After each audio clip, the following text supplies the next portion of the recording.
everyone.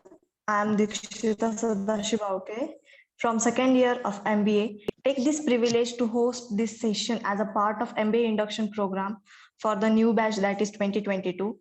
It's my pleasure to welcome today's guest of honor, Dr. Rena sir.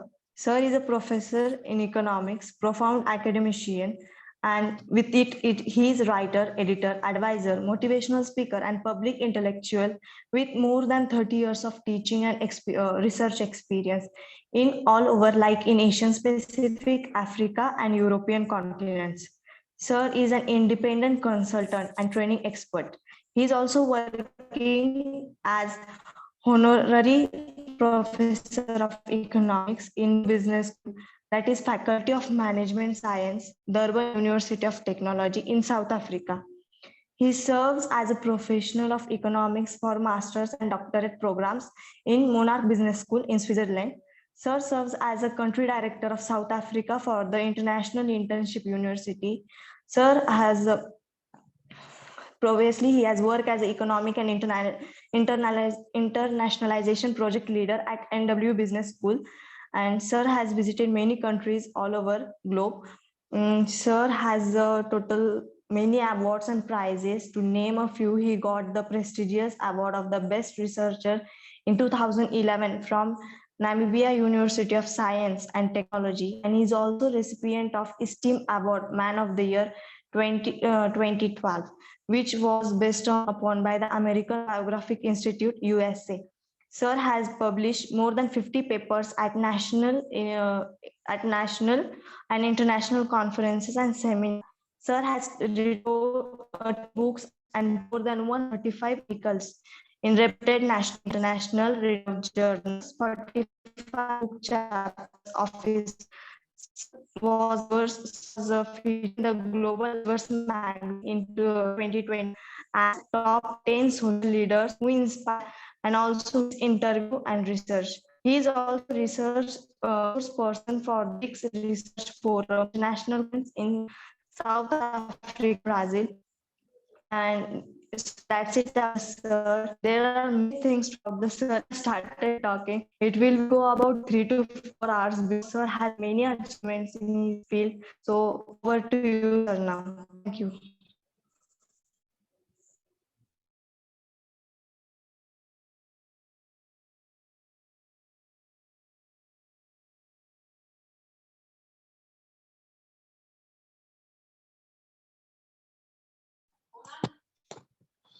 Yes, Ravi sir, you can start now. Yes, good evening, ladies and gentlemen. It's always a proud privilege for me to be part of this webinar series organized by Sanjivani Institute of Management and Sanjivani Group of Industries, educational institutions based in Shirdi or Kopargaon especially. And I must thank all the founders of the particular institution and the management for inviting me for this particular event, Energizer 2022. I should also thank the head of the department, Dr. Vinod Malkar, for gracing this invitation for me. And also the other colleagues, Jay Raj and everybody who has part and parcel of this event, even Dikshit, that the student who introduced me. Well, I always wish to and always love to talk to our young students because you are the future of this world. We are all, life is like a bubble. We all will be leaving this world for good, but you are the one which takes our generation to the next level. So that is why this is very important today, 14th of November 2022. And it has also happened to be the birthday of our first Prime Minister of India, Mr. Jawaharlal Nehru. And also it's a Children's Day. You are children, and it is your day indeed. Of course, you may be adults now, you may be thinking that you are no longer children. You may be already 20 plus years, but you are still always children for us as teachers. So with this, ladies and gentlemen, the program that was selected by the MBA department is very, very important, very, very motivational. stimulating for the younger students like yourself. So indeed, you got a long way to go, and there could be some suggestions, there could be some insights provided by group of all the stalwarts, those who are speaking for the past few days. I think for the past 4 or 5 days, from 10th of November until now, and then up to 18th.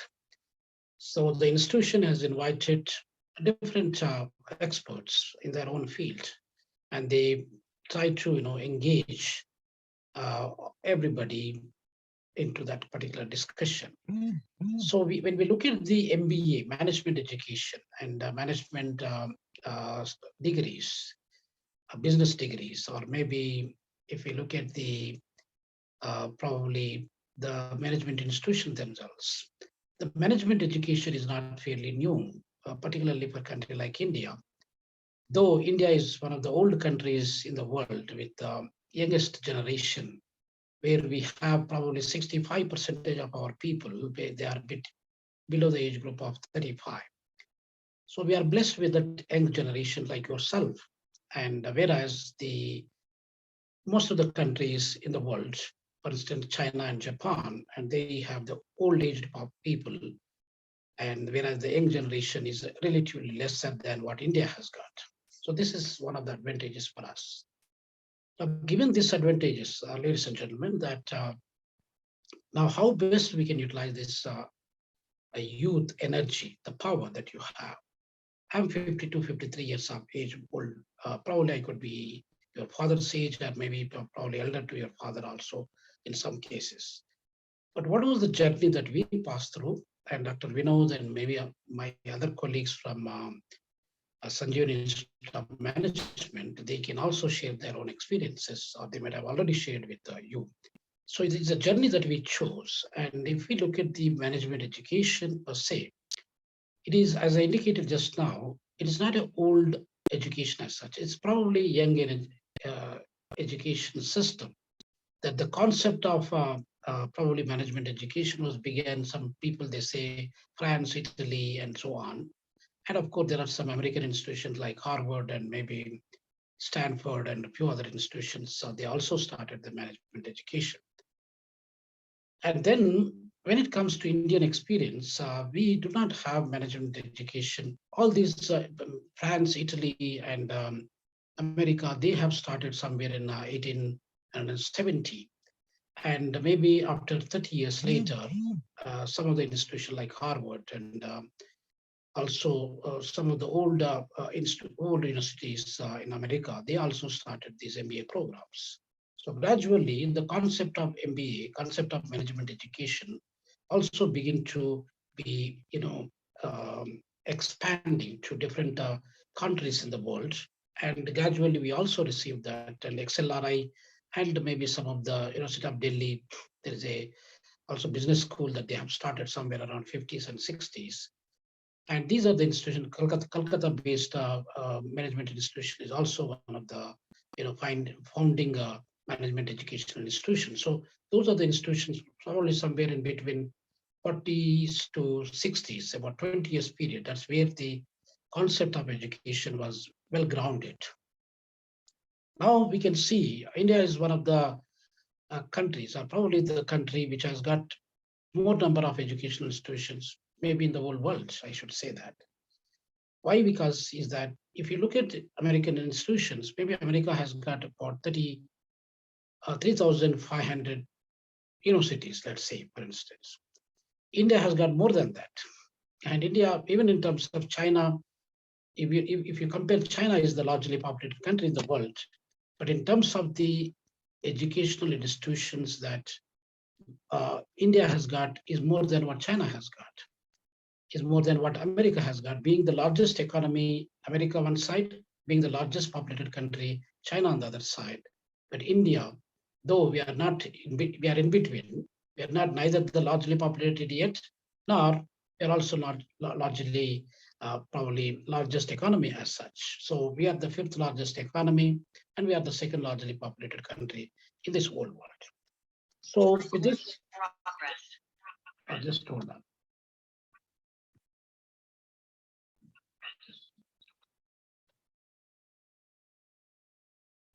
Can you able to hear me now?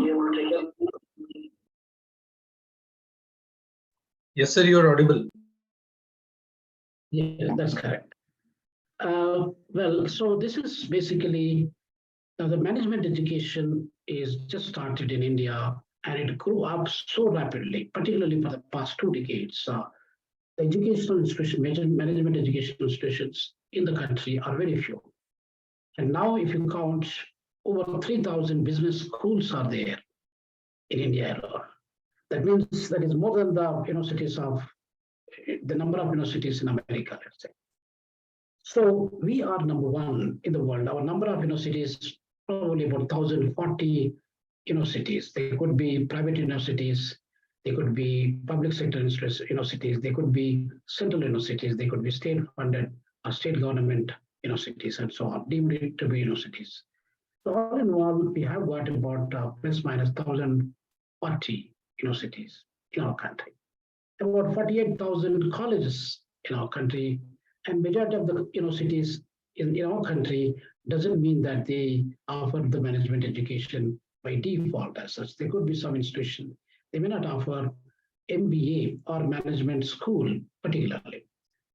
So nonetheless, now MBA education grew up rapidly, and Harvard Business School, Stanford Business School, and Massachusetts, MIT Business School, and maybe Business School of the Management Business School of Gurgaon, Kopargaon of Maharashtra.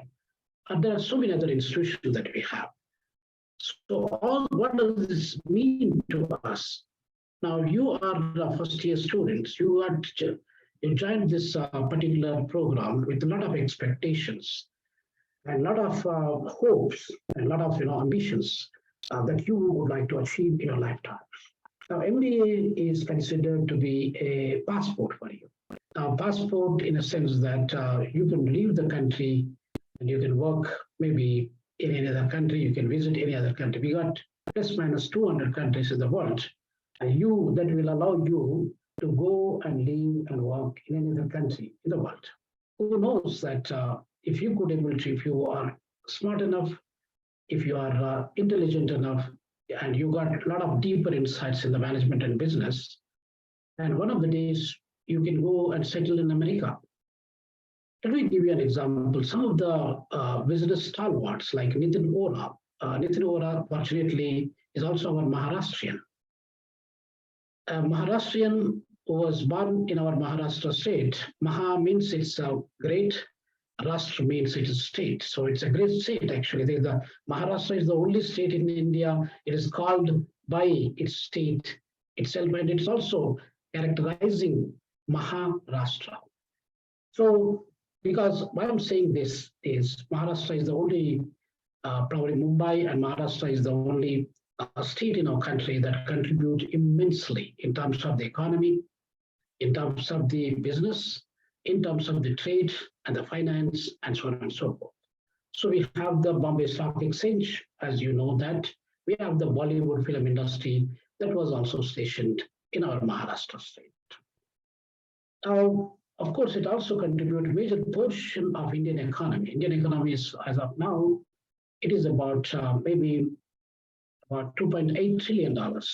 So from that $2.8 trillion, major portion is coming from Maharashtra state, and particularly Mumbai, Pune, and other major cities of Maharashtra.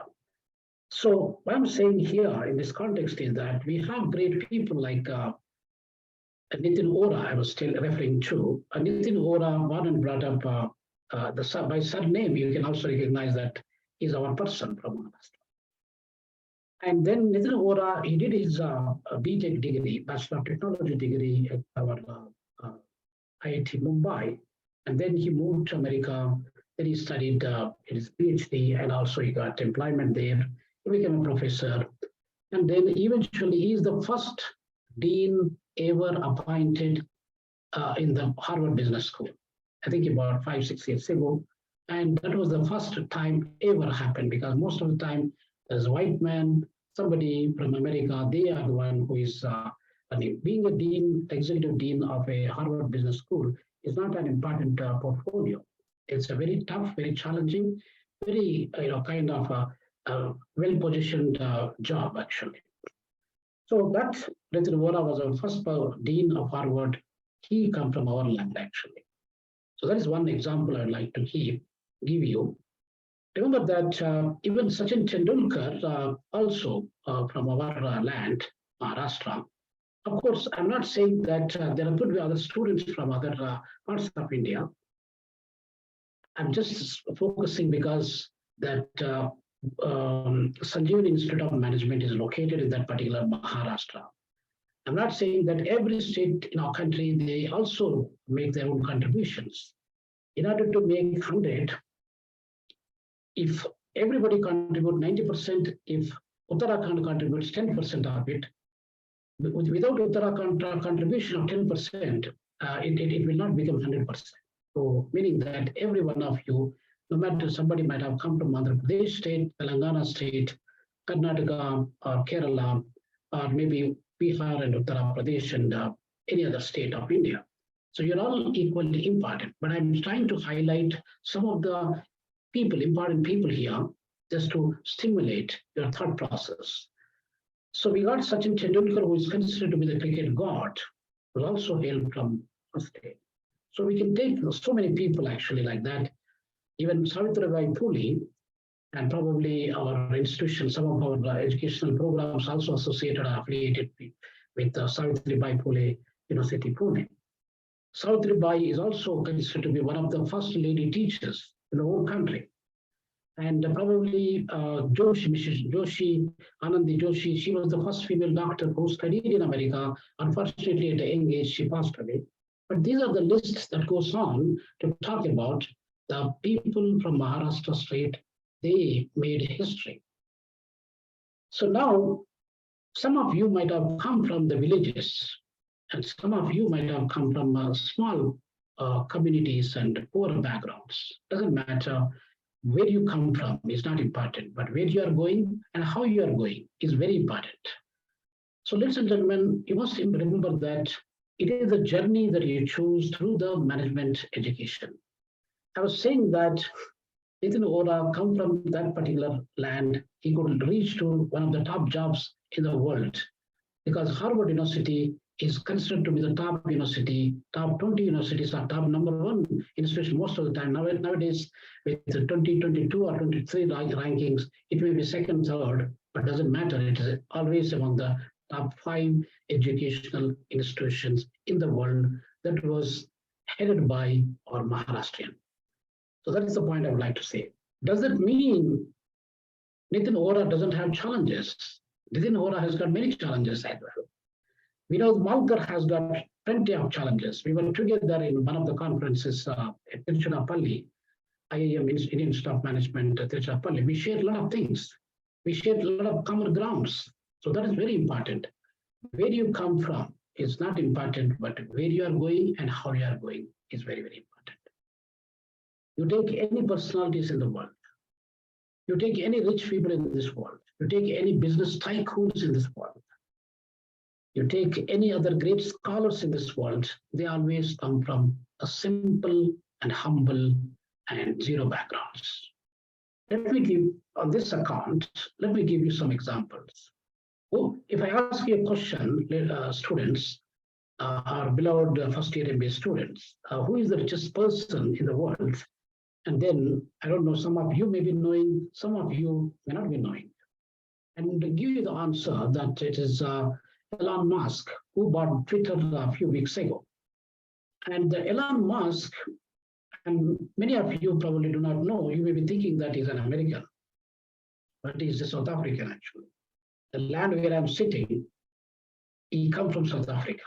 He studied in South Africa at Pretoria. I think many of you knowing that Pretoria is one of the capital cities of South Africa, because South Africa is one among those few countries, it has got 3 capital cities. For instance, for us in India, what is the capital city of India? Immediately you would say it is New Delhi. And what is the capital city of Maharashtra? You would say it's Mumbai. And what is the capital city of Tamil Nadu? You say it is Chennai, and the capital city of Telangana state is Hyderabad. But now if you say what is the capital city of South Africa, you must be careful about it. Which capital are you talking about? Are we talking about judiciary capital where the Supreme Court is located? Are we talking about in a bureaucratic capital where Pretoria? That's where I'm going to take you. Pretoria is the bureaucratic capital where the president of South Africa, the ministers, the departments, all those embassies, most of them are centered in Pretoria. Pretoria is about 300 kilometers far away from me, from Mafeking, where I'm working currently.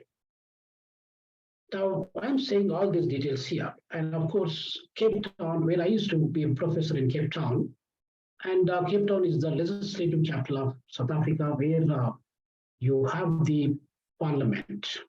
And of course, in New Delhi, we have the parliament there, we have a Supreme Court there, we have all our ministers, Prime Minister Narendra Modi ji, and probably maybe the president, the recently appointed lady Draupadi ji, everybody stays there. So it's only one capital for us. But here, when they wanted to attend maybe parliament sessions, they all go to Cape Town.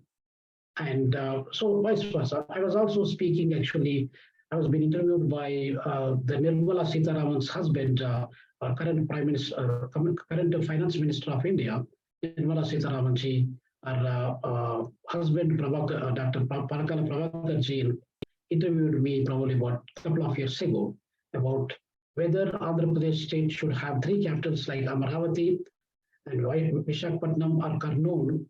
And that there was a debate going on, there was a controversy going on, there was a protest going on. So on that account, Dr. Prabhakar ji interviewed me to take my opinion. You can even see my speech, my opinion about that in the YouTube. So I'm saying all these things here just to give you one example of Elon Musk, the richest man in the world with more than $200 billion. That's his income actually. Plus minus $210 billion. It always fluctuates because of the stock markets. So that is the richest man who was born and brought up here in South Africa, in Pretoria. He studied even after his matriculation. Matriculation in our setup here, we say 12th grade is matriculation. In India, we say matriculation is 10th grade and then 10 plus 2, that is junior college and so on. So Elon Musk, he completed his grade 12. He was being bullied actually. He was being bullied by his own classmates. He was very like innocent boy and everybody is targeting him to make fun out of him. That kind of person became a richest man in the whole world today. And he is 2 years younger to me, ladies and gentlemen. So it is the journey that he started from South Africa, his mother from Canada, and probably his father from South Africa, and then he sailed through and through the Canada to America. Now he became an American. He became the richest man. We have Tesla, we have SpaceX, we have so many other companies coming up. What is the journey? Nobody, even Elon Musk himself, Elon Musk's father and mother also, they never ever imagined that he will become the richest man in the world. Now remember that we all know Bill Gates used to be the richest man. Well, I was a student, probably I was a lecturer or as a professor. I could see him from more than 15 years down the line. Who is the richest person? Maybe there could be Warren Buffett. Sometimes he comes to the picture, and probably there are a few other guys, they come to the picture, like Amazon gentleman also, Jeff Bezos will be coming into the picture. But a gentleman who born and brought up in this particular land from African continent would become the richest man in the world through just, was only possible with the hard work. And it is only possible with strong determination. It is only possible with a belief, self-confidence. That is why I must tell you one more important point, that if you want to become a rich man, if you want to become an entrepreneur, if you wanted to become somebody, great personality, if you want to really become an entrepreneur, you don't need to be rich. Your parents don't need to be rich. You don't need to be rich as well. What you need is that you need two things. One is courage. You need to have courage. And that courage and confidence in you, these two will take you to greater heights. So this is one of the examples I'd like to mention about Elon Musk. Elon Musk is coming from this area, and South Africa is one of the developing countries like India. He comes from there, and now he's standing there as number one. He not only wants to become a first the richest man, but he wants to be the first trillionaire, actually. So he's on his way to become a trillionaire. Maybe, who knows, they could be Elon Musk, they could be somebody else will become the first trillionaire very soon. So this is what is happening now. This is one of the examples I would like to state for you. The second important point I would like to mention also, for the past few weeks, you must be watching news, and you must be watching YouTubes, you must be reading some newspapers, and so on and so forth. What is the important news that you would be able to remember, unless otherwise we are not talking about the T20 World Cup here now, but we are talking about Rishi Sunak, who became the Prime Minister of UK, United Kingdom. There are different versions that are being, people, they begin to think that, no, look at Rishi, who is probably about 12, 13 years younger to me, and he became a Prime Minister. Probably he could be still younger to our beloved Dr. Vinod and many other professors who are sitting in this forum. So Rishi could become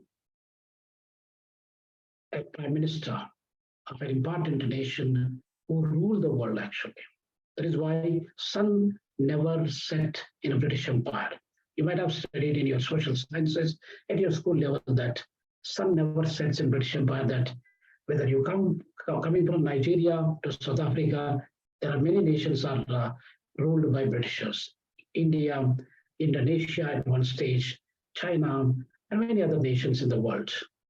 So British Empire was one of the biggest empires, though England and the UK, they're smaller than some of our Indian states like Rajasthan, but they could be able to come to that level. Now, the point of the matter, what I would like to share with you here is that young boys and girls, Rishi became Prime Minister of UK at a young age. Now, people began to say that Rishi belongs to our country. So who will claim? Pakistan is saying that, no, Rishi's grandparents, they were born and brought up in Pakistan. That time it is divided India before 1947.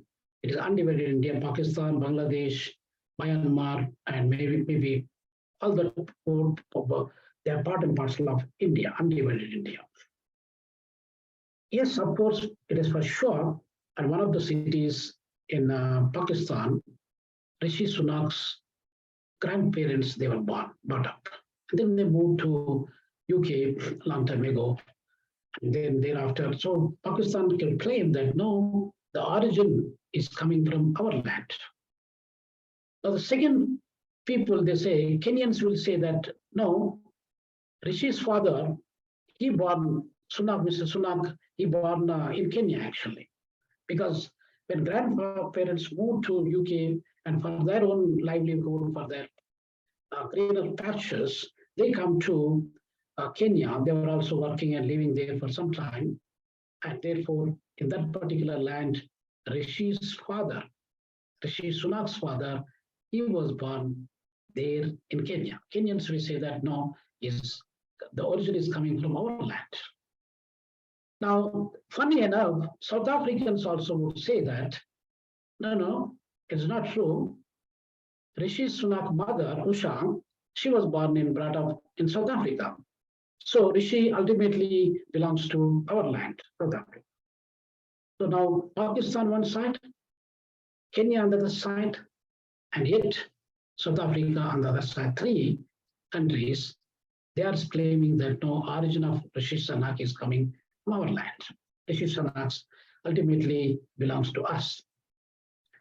Yet funny enough, we all know Narayana Murthy ji from Karnataka, who was the co-founder of Infosys.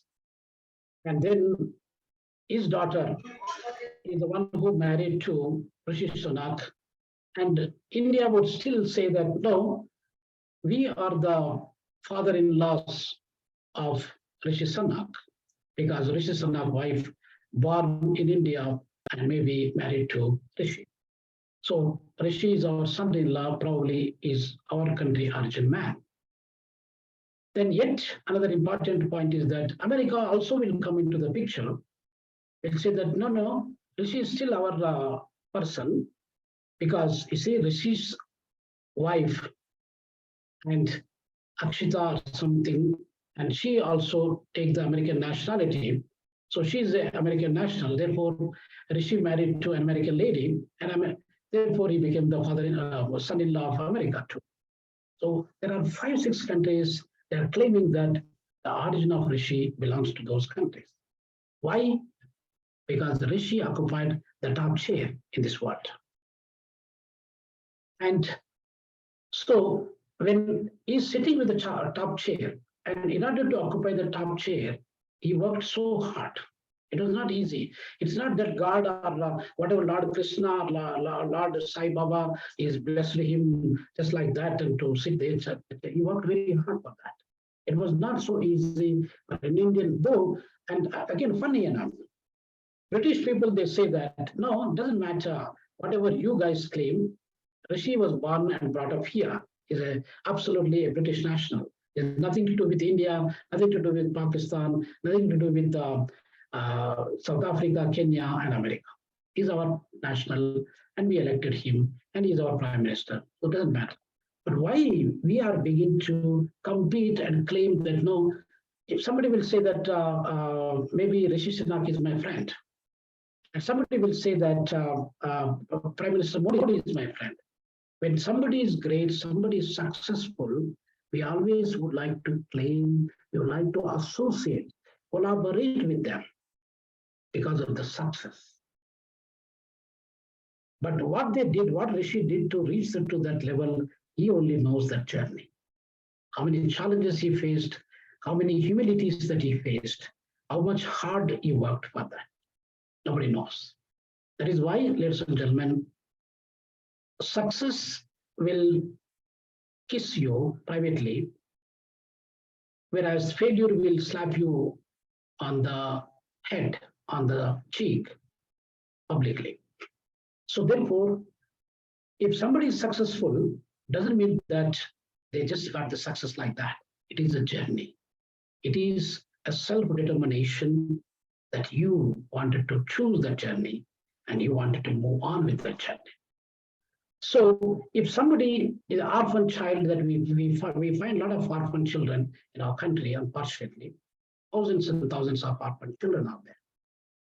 Nobody would like to associate with the orphans. Do you want to associate with them? Unless otherwise you are having a kind heart and you don't want to associate with any of those people because they have nothing to share with you. So a successful person, even if you don't have any relatives, even if you don't have any friends, even if you don't have anybody, any associates, everyone would like to become your friend, your associate, your relative, because you're a successful person. If you're a failure person, you have nothing, then nobody wanted to associate with you, just like orphans. So I'm telling you that you're young boys and girls, you got a lot of future ahead of you. And it is a journey that you are trying to, you're just entering today, or you're entering now to this business education, to this business world, to this management world. So the way you work hard in these 2 years of your MBA, the way you try to develop insights, management insights, business insights, entrepreneurial insights, economical insights, and financial related insights, marketing related insights, and supply chain, corporate governance, and all those insights that you would like to acquire, statistical. So how you develop, how best you develop your confidence, that's what is going to matter. So once you have the degree, that passport that I'm talking about, then your future will be determined. If some of your friends, colleagues who got MBA degree working for 10 to 20,000, 30,000 rupees, don't worry about that. Think about the guy who is earning maybe about $1 million per year as the annual package. There are so many company CEOs that you can take any 20 top companies in the world, And the CEOs, majority of them are coming from our country, India. And needless to tell you the details of that, Microsoft is also an important company. And the CEO of Microsoft coming from Telangana, Andhra Pradesh state, Satya Nadella.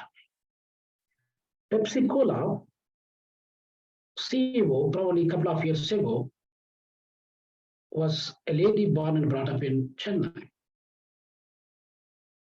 So there are so many, if you take other way, you take maybe about MasterCards, Visa cards, and so many companies, including the guy, Twitter guy, Agarwal, is also come from India, actually. So, because remember that I was giving the example of Nitin Ora, I gave the example of the other stalwarts, and we have got Satya Nadella and Indira Nooyi, Pepsi Cola's former CEO. And yet another important thing is that our Sundar Pichai. And Sundar Pichai is the CEO of Google Alphabets.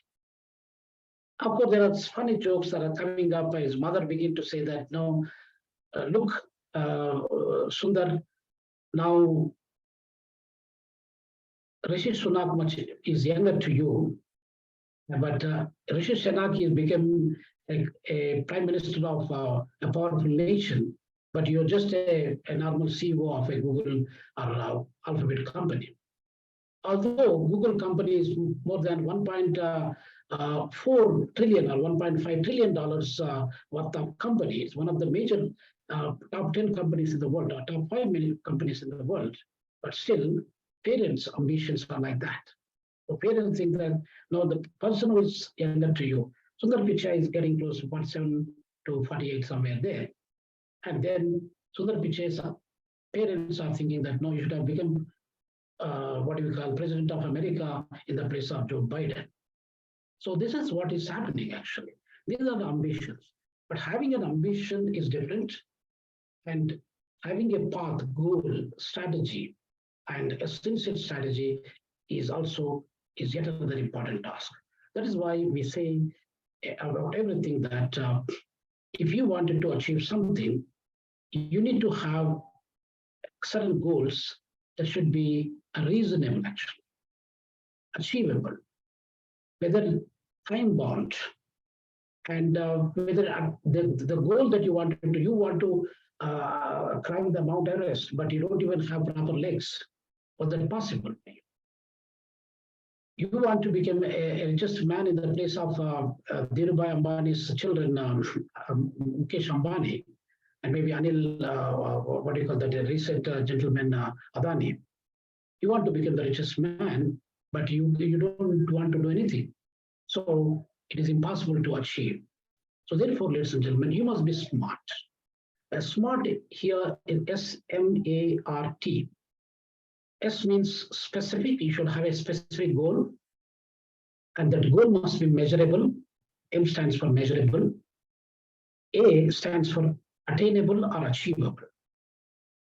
And R stands for reasonable. And T stands for time bound.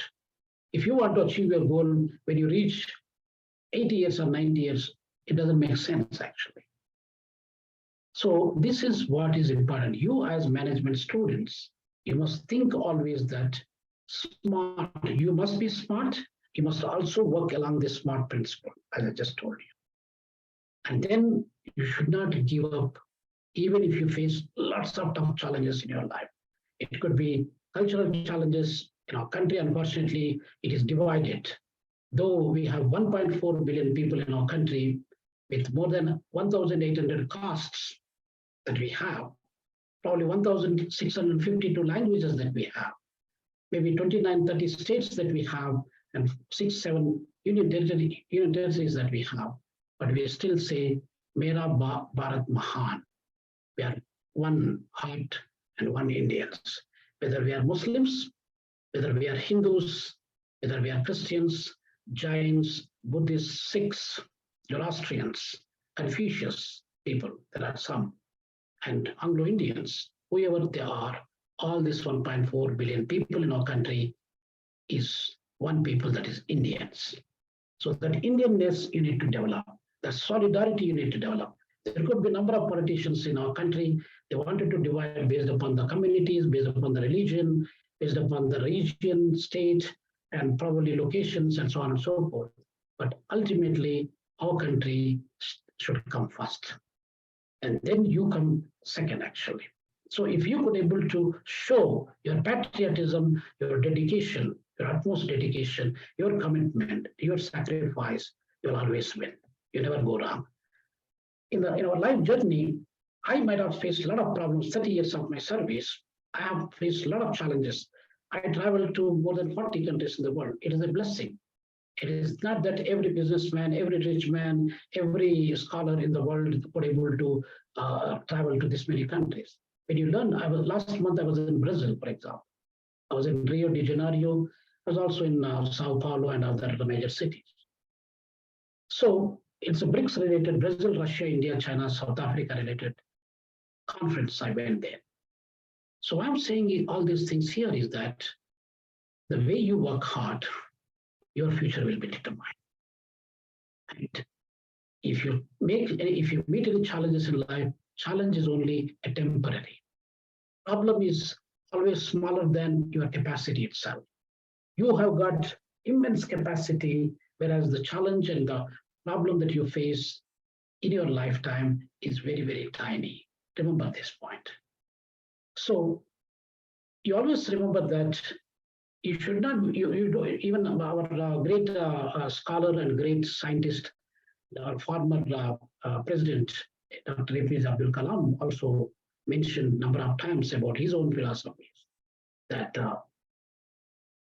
you don't need to be handsome. Every human being out of this 8 billion people, actually by tomorrow, we will reach 8 billion people actually. I don't know how many of you know that 15th of November, according to the United Nations Population Fund estimates, we will become 8 billion people in this world for the first time by tomorrow, by 15th of November 2022. So these 8 billion people, they're all unique people actually. They're all, some of them are astounding, beautiful, and handsome people.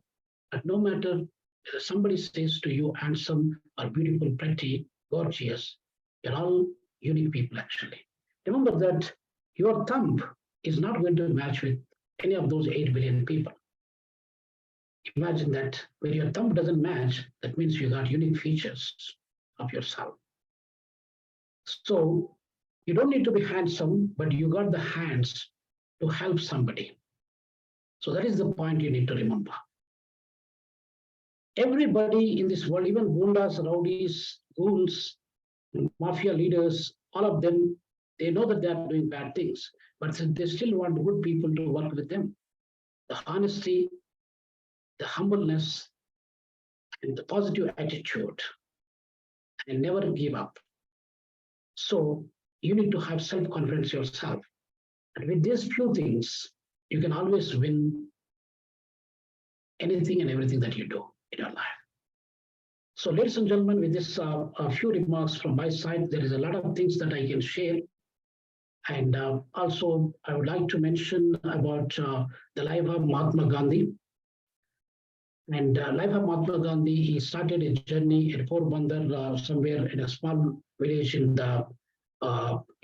Gujarat state. And he went to study a barrister program, that is LLB we call, in England. And when he went to England, he completed his LLB degree. He came back to India. He didn't find job. Imagine, I'm talking about 1890, 1892. That was more than 130, 135 years ago. That time, the unemployment problem is there. Studying LLB degree those days is absolutely very rare phenomenon. But when Mahatma Gandhi come, he doesn't have a job. He doesn't have a job, and there are a lot of Gujaratis, they live here, Gujarati, from Gujarati community, they live in South Africa, even in Bafeking also. Most of the shops that are owned by Gujarati brothers and sisters. So I met that person, the grandson of the person who invited Mahatma Gandhi to South Africa. And that grandfather, he was a businessman, he was running some kind of businesses here and there, and he needed a lawyer. Unfortunately, Mahatma Gandhi was also Gujarati gentleman, this gentleman also Gujarati. Of course, there's nothing wrong in helping other Gujarati person. So then that's how Mahatma Gandhi came here, probably about 1894, 1895, somewhere there. And you all know that he was being slapped by the white man in South Africa because it is apartheid system. Although white people are very few in South Africa, but the entire economy, 75% of the economy and majority of the businesses, they are in the hands of the a few, less than 10% of the white men. Even in the cricket also, you could see that there are a lot of people like de Villiers and AB de Villiers and everybody, they're all white, maybe some of the guys, they also wicket keeper, all of those guys, they are white community. So during the apartheid regime, when Mahatma Gandhi was traveling to Pietermaritzburg, that is a city that is about plus minus 1,100 kilometers from the place where I'm staying, I'm going to go to that place next week, this week, Saturday, I'm going to go there. So Mahatma Gandhi was traveling by the train and he was being slapped because he was traveling by first class train. When you buy the ticket, when you have the capacity to buy the ticket, and you can travel actually legally, you are allowed, you are entitled to travel. But when a black man, because Indians also consider as a black people here, and when a black man or a non-white person is traveling by the first class ticket, the train station master or the ticket collector could not see that, could not digest in the heart. Their heart was burning. And they were full of jealous that, no, we will not allow this fellow to travel. Then they begin to argue, and Mahatma Gandhi, though he's a lawyer, he said he's a soft-cornered person. He said that, no, I'm traveling. But then what is the point here that I bought a ticket and this is a valid ticket? Then they said, no, whichever the way it is, then the guy has got a power, he wants to slap, and then when he slapped, that's where people begin to say, if we slap one side on the right hand side, then the left hand cheek also Mahatma Gandhi wants to give. We do not know the story because we never see, none of us we see Mahatma Gandhi. But the truth of the matter is that he was being slapped, though he was legally entitled to travel, but he was kicked, he was pushed down of the train. Boys and girls, Prime Minister Narendra Modi ji came in 2016, July 9th or 10th, I was there. In fact, I was offered to travel with Narendra Modi ji, but during the train travel, Narendra Modi ji traveled just like Mahatma Gandhi. He traveled in the same train. It will not be the same train because that was long time, more than 100 years ago. The train is no longer existent, but the place, Pietermaritzburg, to certain 20-25 kilometer distance, he traveled. So I got an opportunity to travel with Narendra Modi ji, or 25 to 30 delegates, and I was one among those invitees, but I couldn't take that invitation because I had a conference commitment where I was invited as a keynote speaker, so I couldn't travel there. But I have seen that I was there literally, physically with my family, I was there. And then we also see that room where Mahatma Gandhi was sitting.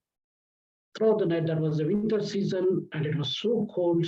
Mahatma Gandhi was sitting in that waiting room and to catch the next train because the train, there is no immediate train those days. There are a number of trains in Mumbai or in Pune. You will see a number of trains, but those days, only one train gone, then the next day you will have train. So he has to travel to Johannesburg with the next train. That's where he was waiting. And that room became a museum. That museum was inaugurated by our beloved Prime Minister Narendra Modi ji in 2016, about 6 years ago, ladies and gentlemen. And now I visited his home where Mahatma Gandhi was residing almost 20 years in South Africa. He was practicing law. He was also doing journalism. And his wife, Kasturba Gandhi, there was a school, the government school, Kasturba Gandhi Primary School, around the place where Mahatma Gandhi was staying. And that is the place. School is still existing. It's a government school. We went to that place. And we have seen when Mahatma Gandhi was using his probably typewriters, type machines, and all those things, we could able to see that. Why I'm saying all these things is that Mahatma Gandhi is one among the 100 top leaders in the whole world of 20th century. A man who was born and brought up in a small place of Gujarat, who come to South Africa, lived here for 20 years, left South Africa for good. And then that's where he comes. Because he was being slapped by the British or by the white man in South Africa, that he took as a challenge. That changed his thought process. That's how he became a smart leader or a non-violent leader with non-violence. So with that, he could able to achieve what he wants to achieve. And now in every 100 rupees or 500 rupees or 1,000 rupees, 2,000 rupees note, we still see Mahatma Gandhi's picture. Mahatma Gandhi never thought of that he would become that famous. Now, if you go to the English language, if you say Mahatma Gandhi or Gandhi became like a word. Whereas your name, my name didn't become like a word in English dictionary. So what I'm saying here is that I can take so many other examples, but I can talk to you in the interest of time. I can talk to you maybe in the future, or maybe when I come to India. I know Dr. Vinod always asked me to visit your campus, but I would try my best to come maybe next month or maybe January. If I'm there that side, I'll definitely visit you and talk to you and share my views, boys and girls. So in the interest of time, I would like to conclude by stating that I would like to express my sincere thanks to the Department of MBA Management and also the Dr. Vinod and all other colleagues of the MBA program and the beloved students, first year, second year students, and all other students, and the management of the Sanjivani Institute of Educational Institutions. So with these few words from my side, ladies and gentlemen, if you got any questions for a few minutes, you are welcome to ask me. But I would like to thank you once again, one and all.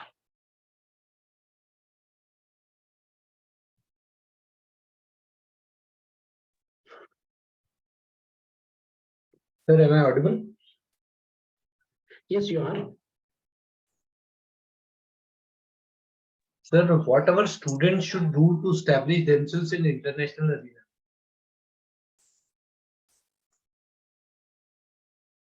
Ritesh, can you hear me? Yes. You want to ask me What our something? students should do to establish themselves in international arena? What do the students do to establish themselves in the international arena? Yes, sir. Well, I was just explaining it to you that, just 1 second.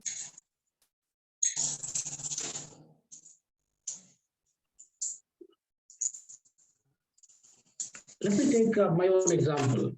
That I come from a small village that is Erabili, which is under Bhimdevapalli Mandal, and where our former Prime Minister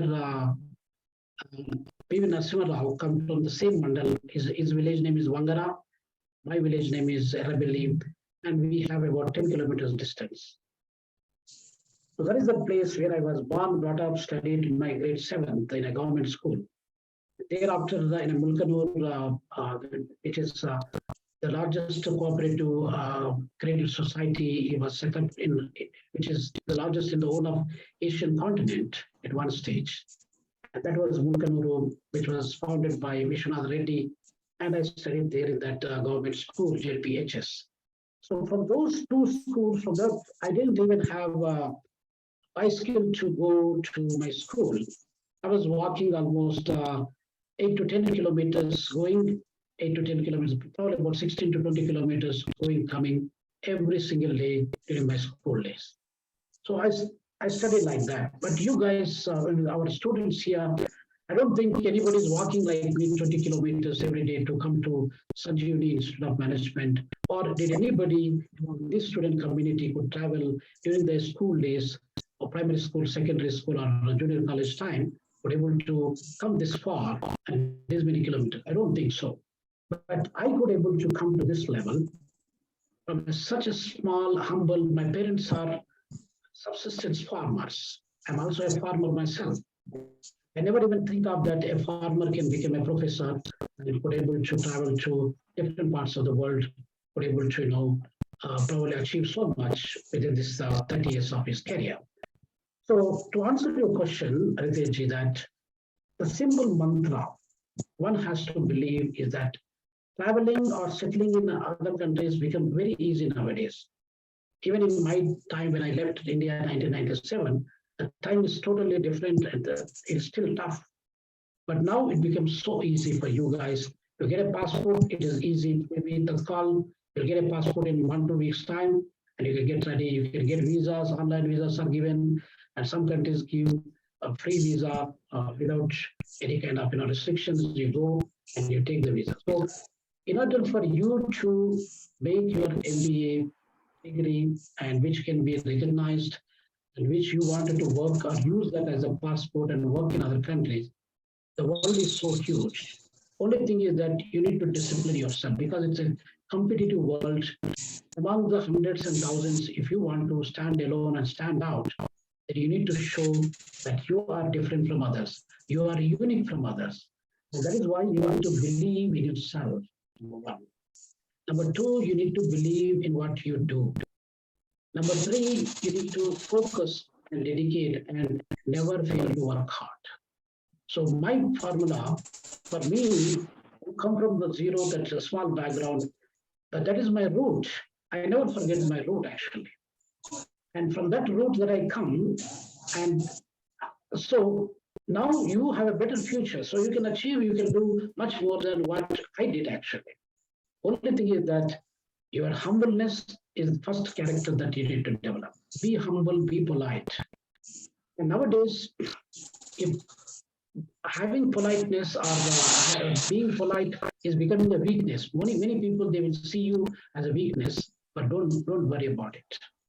And you still be polite. Okay. So although in this world, we will see many people, they see if you are polite, if you are humble, they will see you, they are a weak person. But this is the strong character, you must believe that. There are many people in this world, they are polite and they are also humble. So try to develop that habit. Being arrogant is easy. Being showing up is easy because the coins will make a noise, but currency notes never make a noise. So the more value you increase in a lifetime, the more humble, more probably polite you should be. That's number one. And so number two, the hard work. There's nothing greater than hard work. You may be smart, you may be intelligent. If you don't work hard, and you never win. So that is very important. And then you need to have a positive attitude. Whatever, don't develop negative attitude because of your situation, because of the challenges. And if you could able to do that, being humble, being honest, and being hardworking, and being positive minded, these four pillars these four are my mantras. As an individual, I'm a simple man coming from a rural background.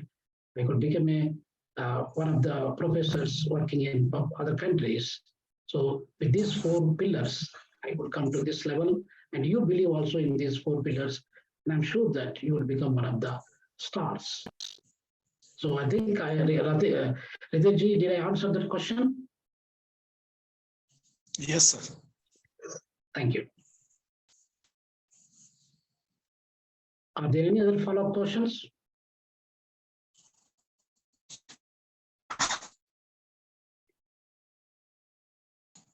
Ravinder,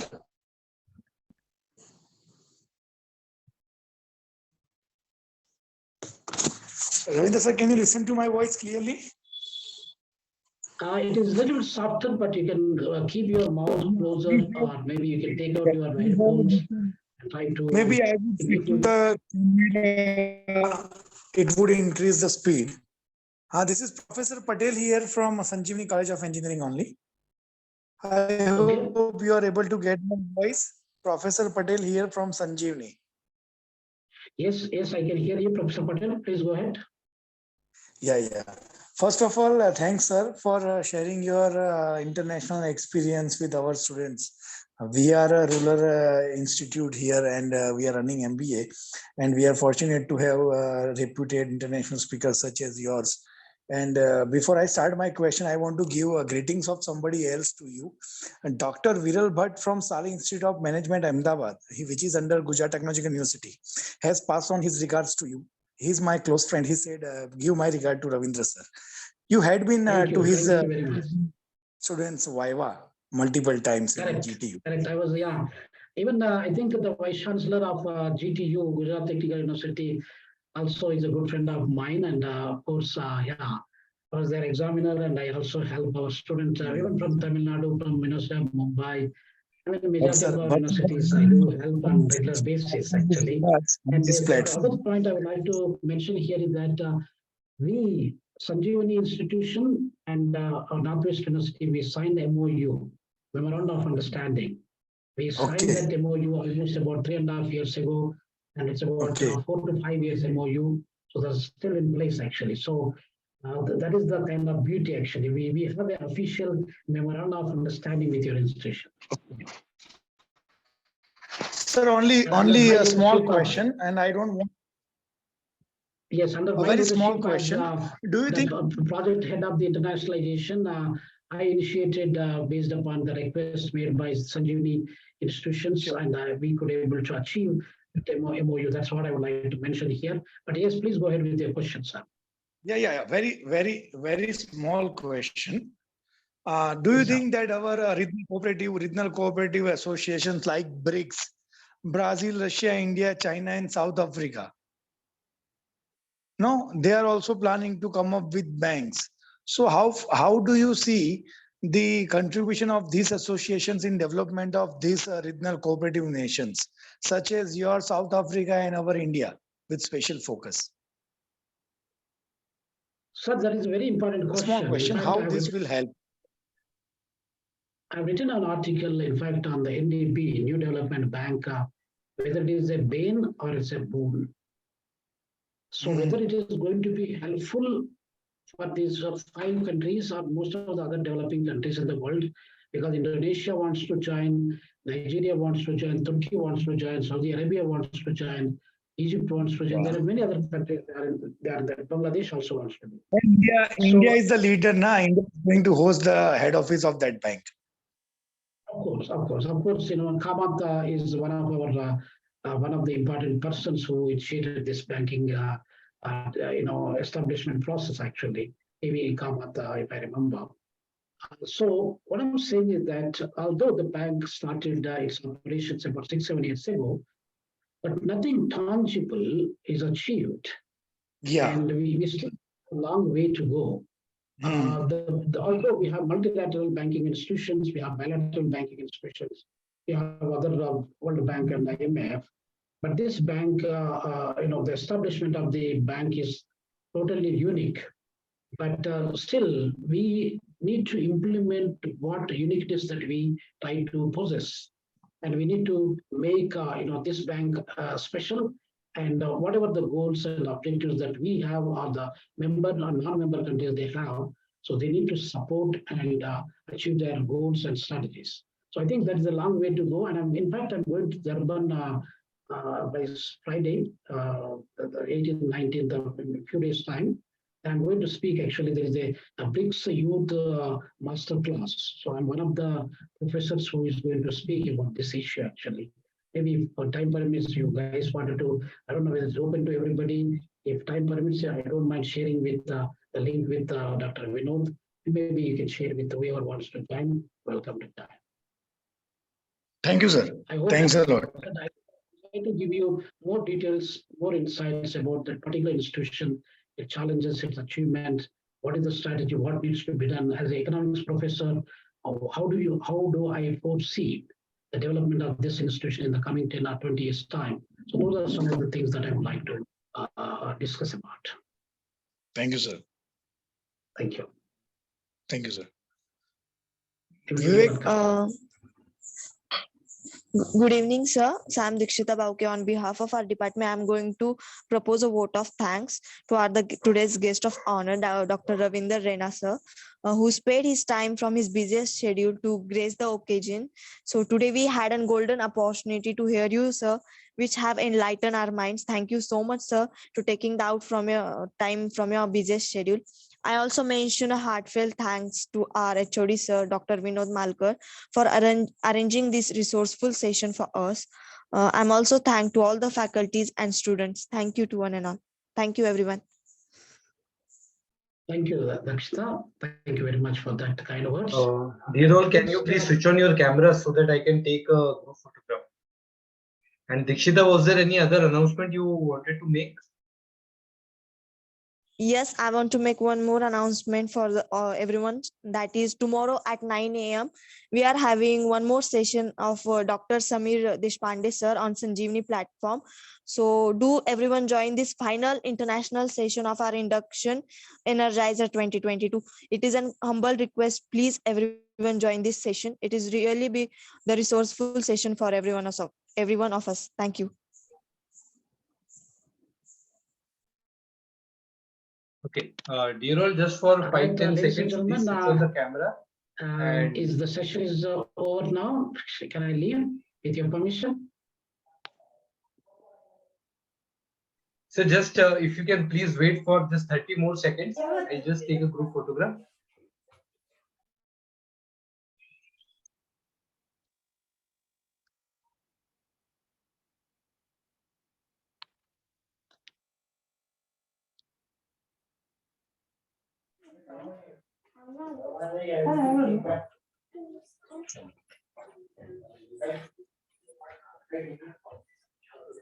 Okay.